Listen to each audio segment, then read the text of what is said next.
Y así no simplemente creo que hay un Dios, he llegado a conocerlo y confiar. Y tengo razones fuertes para hacerlo. John Lennox es científico, matemático y apologista cristiano. El año de su muerte estaba en Oxford, donde defendió la fe cristiana y expuso los principios irracionales del ateísmo. Fue una brillante exhibición de lógica y argumentos para Dios en el cristianismo. Lo que la gente no ve es que Richard Dawkins, uno de los ateos y oponentes más notables del cristianismo, estaba sentado en la audiencia. Eso es. Yo creo en Dios. Creo en el Dios sobrenatural que creó los cielos y la tierra. Creo en un Dios que sostiene los cielos y la tierra en existencia, basado en pruebas racionales con certeza. Similar a las creencias de los fundadores de esta casa, quienes dieron a esta universidad el lema Dominus Illuminatio Mea, que significa el Señor es mi luz. Ellos no veían ninguna contradicción entre la fe en Dios y la máxima excelencia en la investigación racional. Y si me atrevo a mencionar mi alma mater de Cambridge en este lugar sagrado, les recordaría que en la puerta del laboratorio Cavendish en Cambridge están escritas las palabras: grandes son las obras del Señor, estudiadas por todos los que se deleitan en ellas.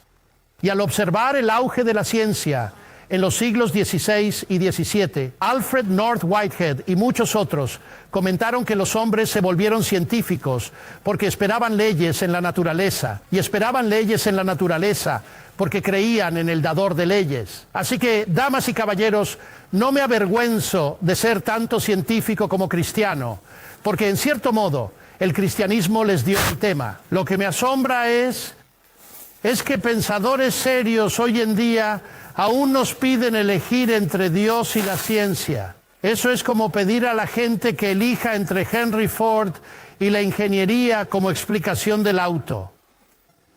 Cuando Newton descubrió su ley de la gravedad, no dijo, tengo una ley, no necesito a Dios. No, escribió el Principia Mathematica, quizás la obra más grande en la historia de la ciencia.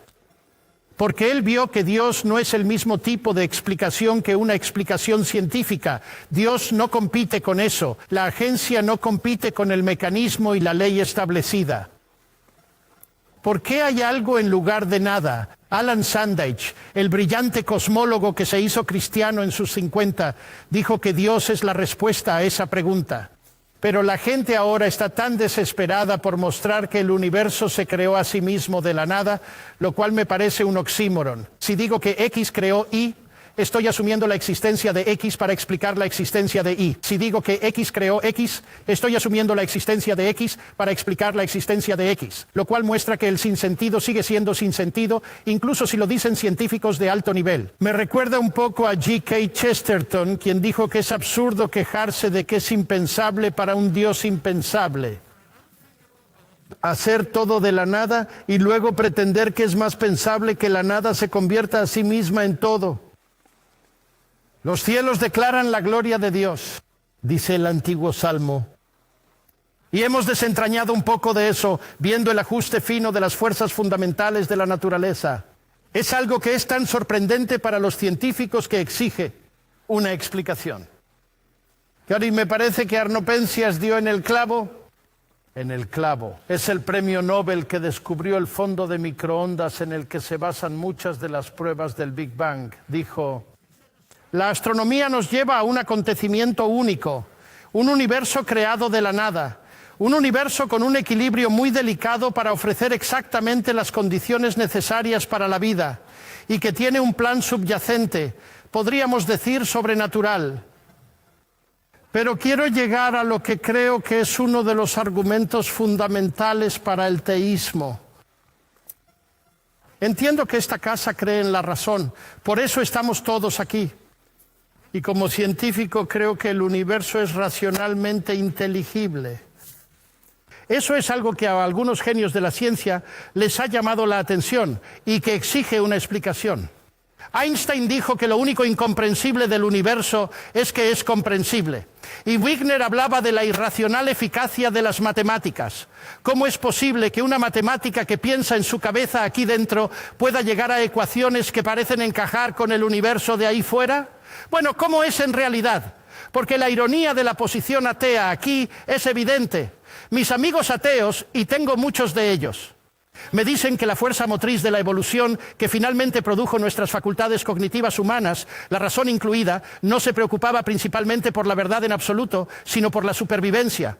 Y todos sabemos, señoras y señores, lo que a menudo ha ocurrido y sigue ocurriendo con la verdad cuando los individuos o las empresas comerciales o las naciones se sienten amenazados y luchan por sobrevivir. Un destacado filósofo, Alvin Plantinga, de Notre Dame, afirma que si los ateos tienen razón en que somos el producto de procesos naturales sin sentido ni guía, entonces nos han dado razones de peso para dudar de la fiabilidad de las facultades cognitivas humanas y, por tanto, para dudar inevitablemente de la validez de cualquier creencia que produzcan, incluido su ateísmo. Su biología y su creencia en el naturalismo parecen estar en guerra, en un conflicto que no tiene nada que ver con Dios. Sin embargo, mis amigos ateos siguen insistiendo que es racional para ellos creer que la evolución de la razón humana no fue dirigida con el propósito de descubrir la verdad. Y sin embargo, es irracional para mí creer que la razón humana fue diseñada y creada por Dios para permitirnos entender y creer la verdad. Curiosa lógica. En contraste con eso, el teísmo bíblico afirma que la realidad última es personal e inteligente y la razón por la que la ciencia funciona, y esta fue la fuerza que impulsó a los grandes pioneros de la ciencia. Es que el universo allá afuera y la mente humana aquí adentro que hace la ciencia son en última instancia el producto de la misma divina inteligencia mente. Se nos dice que los seres humanos están hechos a imagen de Dios y eso significa que se puede hacer ciencia. Eso tiene infinitamente más sentido para mí como científico que el ateísmo. Ahora hablemos brevemente sobre la ética. El comportamiento ético, como el racional, no requiere creencias religiosas. Esto es consistente con el hecho de que los humanos son creados a imagen de Dios como personas morales racionales.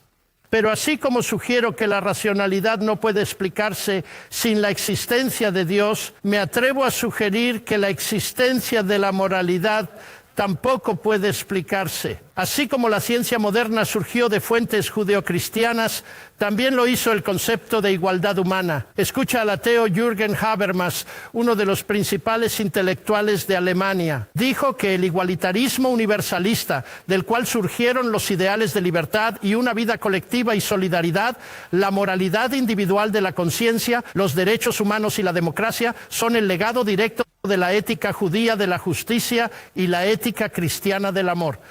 Este legado, que permanece sustancialmente sin cambios, ha sido objeto de continua apropiación crítica y reinterpretación. Hasta el día de hoy no hay alternativa a ello. Todo lo demás es solo charla posmoderna sin sentido.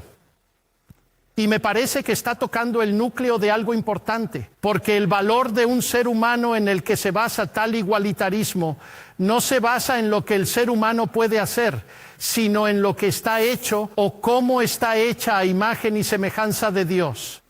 Nunca olvido hablar durante una de mis muchas visitas a Rusia con un colega en la prestigiosa Academia de Ciencias, y él dijo: ¿sabes, John? Pensamos, podríamos abolir a Dios y mantener valor humano. No pudimos y asesinamos a millones de ellos. Y Alexander Solzhenitsyn dijo: si me preguntan por qué 60 millones de compatriotas fueron sacrificados, dijo que la respuesta es que hemos olvidado a Dios completamente.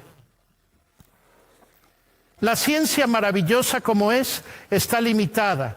Incluso un ganador del Nobel, al analizar un pastel, no puede decir por qué se hizo. Pero la tía Matilda, quien lo hizo, puede decírtelo. Ella puede revelártelo, pero si no te lo revela, nunca lo sabrás. Y eso me lleva a mi siguiente evidencia. Es lo mismo con el universo. Podemos analizarlo magníficamente, pero al final, si tiene un creador, y creo que sí, solo él puede decirnos de qué se trata todo. Y lo ha hecho en la poderosa narrativa de la Biblia. en particular en su análisis del problema con la humanidad, no simplemente en términos de ruptura de comportamiento entre las personas, sino una ruptura vertical de confianza entre nosotros y el Creador. La solución única a ese problema no es simplemente en términos del desarrollo ético humano, aunque eso es muy importante, sino en términos de algo mucho más profundo en conjunto: la restauración de la relación rota con Dios a través de la salvación que Él trajo por medio de Jesucristo. Una relación radical que nos da poder para vivir éticamente conforme a Dios. Y aquí llegamos a lo que para mí es la evidencia principal, no solo de la existencia, sino de la naturaleza de Dios. Es Jesucristo. Él fue quien no solo enseñó la regla de oro, sino que la encarnó. Alimentó a los hambrientos, sanó a los enfermos y acogió a los marginados de la sociedad. Trajo honor y respeto a los marginados y avergonzados. Y ha traído perdón y paz a millones de personas en todo el mundo. Él puede hacer esto, por supuesto, porque aunque era un hombre, Él nunca fue solo un hombre. Pero Dios se convirtió en humano. La prueba central de esta afirmación es su resurrección histórica que lanzó el cristianismo. Esto es crucial, damas y caballeros. Si Jesús resucitó, la muerte no es el fin y el ateísmo es falso. Si Jesús no resucitó de entre los muertos, el cristianismo es falso. Recuerdo en Cambridge, como estudiante, escuchando al brillante Sir Norman Anderson, un experto legal, analizando forensemente la evidencia desde su perspectiva legal como un brillante abogado. Y él dijo al final de todo: la tumba vacía de Jesús forma una verdadera roca sobre la cual todas las teorías racionalistas de la resurrección se estrellan en vano. Finalmente, ahora, mientras leo la Biblia, no solo encuentro satisfacción intelectual, sino que encuentro una gran cantidad de eso. Percibo la voz de Dios hablándome. Verán, eso es muy personal, pero damas y caballeros, nos han preguntado esta noche sobre la creencia en Dios. Y quiero enfatizar con fuerza que Dios no es una teoría, es una persona. Y si el origen de mí como persona es un Dios personal, entonces lo más emocionante realmente es: ¿existe la posibilidad de llegar a conocer a Dios? Y por eso no simplemente creo que hay un Dios. He llegado a conocerlo y confiar en Él, y tengo fuertes razones para hacerlo, debido a que Cristo murió y resucitó por mí.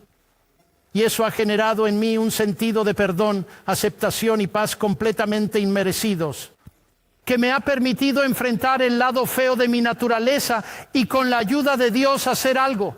Pero me ha permitido enfrentar otra cosa. El problema más difícil que enfrento como cristiano es el problema del mal y el sufrimiento.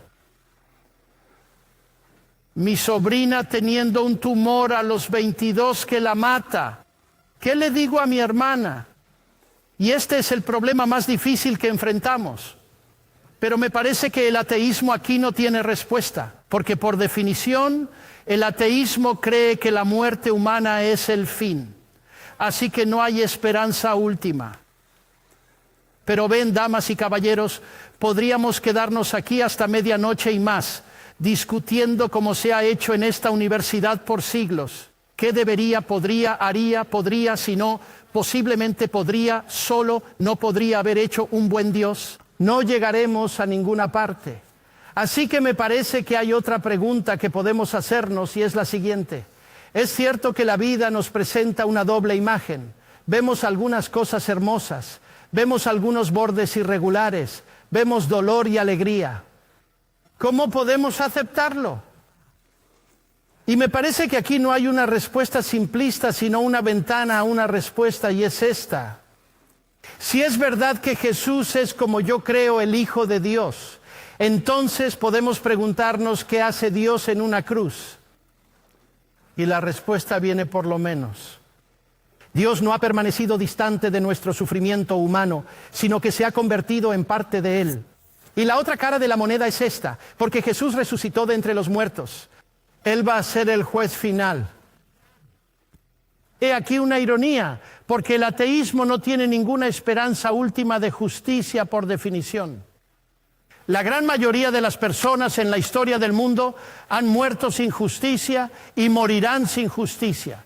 Y si la muerte es el final, entonces por supuesto no tienen esperanza de justicia última. Pero la promesa del Nuevo Testamento, garantizada por la resurrección de Jesús, es que Él será el juez en el día venidero. Así que, señoras y señores, estas son algunas de las razones por las que creo que Dios es real y digno de confianza. Gracias.